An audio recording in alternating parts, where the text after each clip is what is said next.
Olá, pessoal que está na reta final de preparação para o Enem 2021.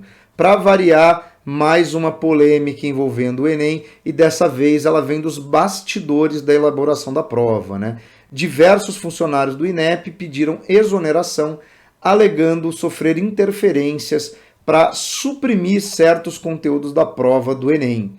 Bom, aparentemente a prova do Enem foi elaborada e depois ela foi revisada por pessoas ligadas à direção do INEP, que sugeriram ali a substituição de quase 20 questões da prova, segundo funcionários do INEP, questões que abordavam temáticas socioeconômicas e políticas do Brasil nos últimos 50 anos. Então, pessoal, a gente já pode concluir que o grosso dessas questões era da nossa prova de humanas, né? E provavelmente alguma coisa ali da prova de linguagens, talvez até o tema da redação, né? Não sabemos exatamente a escala, né, dessa interferência, mas segundo as declarações dadas, a prova que vocês vão fazer no próximo final de semana sofreu algum tipo de censura temática. Mas vamos lá, o que isso diz para a gente, né? A gente pode voltar lá no Enem 2019, que é o primeiro Enem realizado no governo Jair Bolsonaro. Bom, desde 2019 nós não temos mais questões que abordem o período da ditadura militar brasileira. Um assunto que era recorrente no Enem e que desapareceu. Bom, e desapareceu por quê?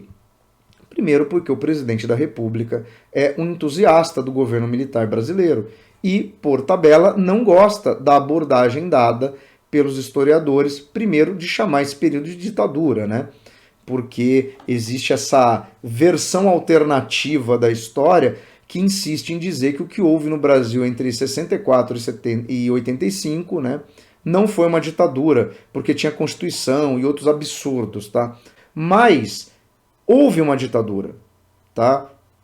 Existem variações de ditadura, mas um regime político em que as pessoas têm seus direitos privados e você não participa do processo político é uma ditadura. Um governo onde existe uma Constituição, porém, essa Constituição dá ao presidente da República o direito de alterá-la quando bem entender, é uma ditadura. É basicamente você estabelecer por meio de uma Constituição um governo autoritário, tá? Mas esse tema desapareceu do Enem. Outra coisa que nos dá um pouco de pista sobre essas mudanças no Enem é o seguinte, né? O presidente que está em Dubai declarou: o Enem agora começa a ter a cara do governo. Interessante isso, né? O Enem, que é um exame que vem sendo realizado desde os anos 90, sofreu algumas alterações no seu percurso, muito mais em função da mudança da finalidade da prova, né? A gente tem que lembrar que quando o Enem foi criado, ele não se prestava ao SISU, não existia o SISU. As universidades federais ainda realizavam seus vestibulares. A partir da criação do SISU e o Enem se tornando o vestibular das universidades federais, houve algumas modificações, sim, tá? Muita gente disse que o Enem passou a ser uma prova um pouco mais pesada, um pouco mais conteudista. Eu entendo essa mudança como uma demanda até das universidades, tá? Porque aí você tem que ter uma prova, pessoal, que seja capaz de discriminar melhor os alunos. Porque aí ela passou a ser uma prova que se torna classificatória para entrar nas universidades, tá? Então ela passa a ter realmente um propósito diferente daquele propósito inicial, que era avaliar se o aluno absorveu ali durante o ensino médio o conhecimento que se espera de uma pessoa que concluiu essa etapa da escolaridade. Tá? Ela passou a ser uma prova com outra proposta. Mas você não é capaz de dizer, por exemplo, que uma prova do Enem tem a cara do governo Fernando Henrique Cardoso, ou tem a cara do governo Lula. Por quê? Porque é uma prova, cara. É uma prova que aborda conteúdos que você viu durante o seu trajeto no ensino médio. Então você tinha ali uma distribuição desses conteúdos que você tinha questões de ditadura militar, de antiguidade, de Idade Média, de história europeia moderna, história europeia contemporânea, geografia brasileira, geografia física, filosofia e sociologia foram aparecendo ao longo do exame, mas você tinha ali uma prova bem balanceada. O que a gente observa de 2019 em diante não é isso. Outro ponto interessante, ano passado nós tivemos 4 questões de antiguidade, o que é incomum, não era um tema tão abordado assim no Enem. O que indica não só um viés mais conteudista para a prova, como também um certo descolamento dos temas do Enem com relação à vivência do aluno, né? Porque isso é um conteúdo que não dialoga necessariamente com nada do mundo contemporâneo. Tudo bem que você pode abordar política, você pode abordar a cultura clássica, óbvio que isso tem paralelos com o mundo contemporâneo, mas você pode também não fazer esses paralelos. Então, isso é interessante, né? Outra questão que também é marcante das últimas edições do Enem é a quantidade de questões cuja temática é a história da religião. Não só na prova de filosofia, tá? Por exemplo, São Tomás de Aquino, Santo Agostinho, como na prova de história. Reforma protestante, menção aos jesuítas, e até uma questão sobre cristianismo primitivo no último Enem, que usava inclusive uma terminologia muito própria de grupos neopentecostais, tá? E aí a gente não pode deixar de lembrar que o ministro da Educação, né, Milton Ribeiro, é pastor. Então você vê claramente uma interferência, né, das preferências, né, temáticas tanto do presidente como do ministro. Só mais um detalhe sobre a fala do presidente da República, ele chama atenção a uma questão interessante.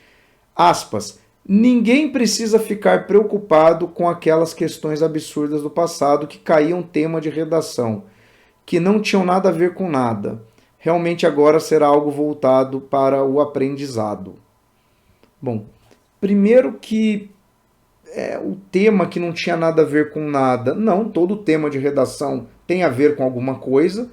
Nós também temos observado que a redação tem sido menos incisiva em problemas da atualidade. Então, por exemplo, é quase impensável imaginar que uma redação do Enem 2021 vai abordar, por exemplo, a necessidade das pessoas se vacinarem, tá? Uma vez que o governo endossa um comportamento anti-vacina, né? Seria um tema muito óbvio até, mas muito esperado, né? Que você tivesse em algum momento algo do gênero. Muito provavelmente não vai aparecer. Agora, o que ele quer dizer com questões absurdas do passado? Vamos lá, tem 2 questões que sempre que se comentam polêmicas do Enem, elas aparecem.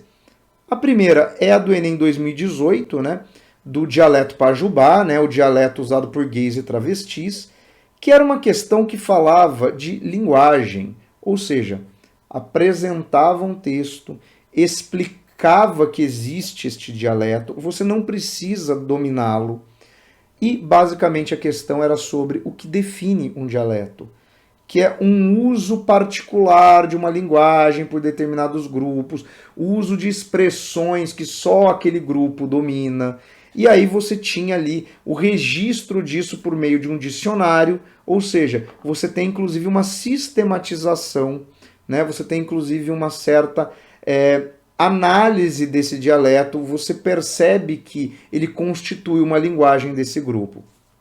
Pronto, os moralistas já começaram a falar que o Enem está induzindo as pessoas a aprender um dialeto gay em sala de aula, porque senão você não faz o Enem. Galera, eu não faço a menor ideia do que era pajubá antes da prova, continuo não fazendo e eu consigo fazer a questão, tá? Então, vamos parar com esse tipo de coisa.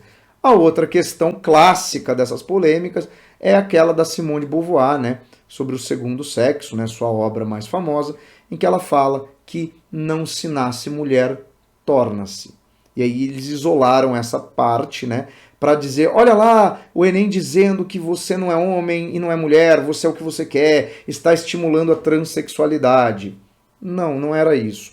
O que ela deixa bem claro no texto é o seguinte, que não há nada que explique como a fêmea da espécie humana se torna mulher, porque mulher é um conjunto de comportamentos de gênero, aquilo que a sociedade espera do feminino e do masculino. O fato de eu ter nascido biologicamente com o sexo masculino e uma mulher ter nascido biologicamente com o sexo feminino é uma coisa imutável. O que isso não explica é por que eu me comporto de acordo com determinados códigos que na nossa cultura, no nosso momento histórico, indicam a masculinidade. Então, por exemplo, por que as mulheres usam cabelo comprido, se maqueiam, usam saia, e eu, quando preciso ir a um evento, uso um terno, boto uma gravata? Né? Por que eu deixo a barba crescer? No momento estou sem ela, mas por que eu deixo a barba crescer? Por que determinadas coisas são coisas de homem ou coisas de mulher? É disso que ela está tratando. Ela não está falando de transgênero, tá? Mas isso é uma questão que despertou aí essa ira, né, do Enem e serve de pretexto, obviamente, para uma interferência governamental na prova, tá? Então, vamos voltar aqui para a nossa preocupação. O que esperar, então, desta prova diante de todas essas polêmicas? Pessoal, primeira coisa, você vai lá fazer sua prova, calma, você vai se deparar com questões que tem aquela formatação de questão do Enem, ou seja, vai vir um texto, virão alternativas, você com toda a calma do mundo vai ler a prova, vai ler as alternativas e vai ver qual alternativa melhor dialoga com o enunciado da questão, com o comando da questão. Isso não muda. Outra coisa, embora alguns conteúdos obviamente sejam suprimidos do Enem, todas as perguntas que serão feitas na prova trarão conteúdos que você viu em algum momento da sua trajetória escolar. Então você vai dialogar com o que a prova apresentar. Não se preocupe agora com e olha lá, realmente não caiu nada de ditadura militar. Pessoal, não existe uma obrigatoriedade de cair uma questão sobre ditadura militar. É estranho não aparecer, mas a prova vai ser feita, você vai fazer o seu Enem. Então, muita calma, tá? Respira fundo durante a prova, faça com a calma que é possível fazer. Eu sei que todo mundo fica ansioso e nervoso numa prova. Eu já fui vestibulando há vários anos atrás, eu sei exatamente o que vocês estão passando, mas faça com calma, se prepare bem, faça a prova nesse final de semana, no próximo final de semana, depois aguarde o seu resultado. Quando abrir as inscrições do SESU, você vai ver que você vai conseguir entrar naquele curso que você tanto deseja e que é isso que a gente espera, tá? Então, pessoal, se você ainda não é inscrito aqui, se inscreve, ativa as notificações, tá? Inclusive para ter acesso depois aos avisos de novos vídeos e aguarde que depois eu vou fazer a resolução do Enem. Fora isso, é lamentar essa situação no INEP, né? Não precisávamos disso, quer dizer, é uma picuinha realmente, é uma coisa muito lamentável, mas vamos fazer a prova. Boa prova a todos e até mais.